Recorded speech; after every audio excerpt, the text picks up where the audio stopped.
Hi all welcome to my channel. நான் மதராசி படம் பார்க்கணுன்னு ரொம்ப ஈகராக இருந்தேன். அதே மாதிரி படத்தையும் பார்த்துட்டு வந்துட்டேன். நான் அவ்வளோ ஆர்வமாக இருந்ததுக்கு ஒரே காரணம் வில்லன் ரோல் பண்ண வித்யுத் மட்டும்தான். ஏன்னா துப்பாக்கி மூவிலே எனக்கு ரொம்ப பிடிச்சிருந்தது.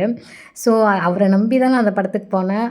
எந்த இடத்துலையுமே டிசப்பாயிண்ட் பண்ணல. பயங்கரமாக இருந்தது அவரோட ஃபைட் சீன்ஸ் எல்லாமே. ஏன்னா ரியல் லைஃப்லேயே நிறைய ஸ்டண்ட் பண்ணக்கூடிய ஒரு ஆள் தானே. சூப்பராக இருந்தது. ஆக்சுவலி இந்த ஆக்ஷன் தான் இந்த மதராசி படத்துக்கு ஒரு பெரிய ப்ளஸ்ன்னு நான் சொல்வேன். சிவகார்த்திகேயன் சைடு இருந்து வேறு எதுவும் சொல்கிறதுக்கு இல்லையா அப்படின்னு கேட்டிங்கன்னா இருக்குது. இவருக்கு ஈக்குவலாக ஆக்ஷன் பண்ணணும் இல்லையா. ஸோ அந்தளவுக்கு ஒரு ஆக்ஷன் ஹீரோவாக தன்னை எலிவேட் நல்லாவே பண்ணிக்கிட்டாரு. ஆனால் ஹீரோவுக்கு நிறைய கிளாப்ஸ் வந்ததை விட வில்லன் ரோல் பண்ண வித்யுத்துக்கு வந்த கிளாப்ஸ் தான் ரொம்ப அதிகம். ஏன்னா அவ்வளோ நல்லாயிருக்கும். அதை பற்றி பேசிக்கிட்டே இருக்கலாம். அவ்வளோ நல்லா இருந்தது. இப்போ நீங்கள் யாரோட ரிவ்யூ பார்த்தீங்கன்னாலுமே இவரை பற்றி பேசாமல் இருக்கவே மாட்டாங்க. ஸோ படம் நல்லாவே இருக்குது. இவருக்காகவே நீங்கள் கண்டிப்பாக இந்த படம் பார்க்கலாம். துப்பாக்கி லெவலுக்கு அப்படின்னு சொல்லிட்டு நிறைய பேர் சொல்கிறாங்க. இருக்கான்னு அந்த கம்பேரிசன் பண்ணுறாங்க.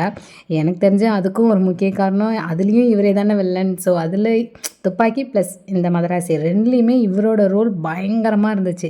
அப்போ கண்டிப்பாக சொல்லலாம் துப்பாக்கி மாதிரி அப்படின்னு. இது ஹீரோக்காக கிடையாது, வில்லனுக்காக என்னை பொறுத்த வரைக்கும். இதில் நிறைய லாஜிக்கல் இல்லை தான் இந்த மூவியில். பட் அதெல்லாம் நம்ம கண்டுக்க வேணாம். ஏன்னா ஆக்ஷன் ரொம்ப பயங்கரமாக பேசப்பட்டுருச்சு. எனக்குமே ரொம்ப பிடிச்சிருச்சு. சாங்குன்னு பார்த்திங்கன்னா மைண்டில் நிற்கிற மாதிரி எதுவும் இல்லை. ஒரே ஒரு சாங் மட்டும் அதில் சிவகார்த்திகேயனுமே நல்லா டான்ஸ் பண்ணியிருப்பார். அந்த ஒரு சாங் வந்து கேட்க கொஞ்சம் நல்லாயிருக்கும். பிஜிஎம் எல்லாமே சூப்பராக இருந்தது. அதுக்கப்புறம் காமெடின்னு பார்த்திங்கன்னா காமெடியன் அப்படின்னு சொல்லிட்டு ஸ்பெஷலாக யாரும் இல்லை. காமெடி தேவையான இடத்துக்கு நம்ம சிவகார்த்திகேயனே கொடுத்துட்டாரு. வேறு சொல்கிறதுக்கு என்ன, லவ்னால தான் மெயினான ஒரு ஃபைட்டெல்லாம் நடக்கும்.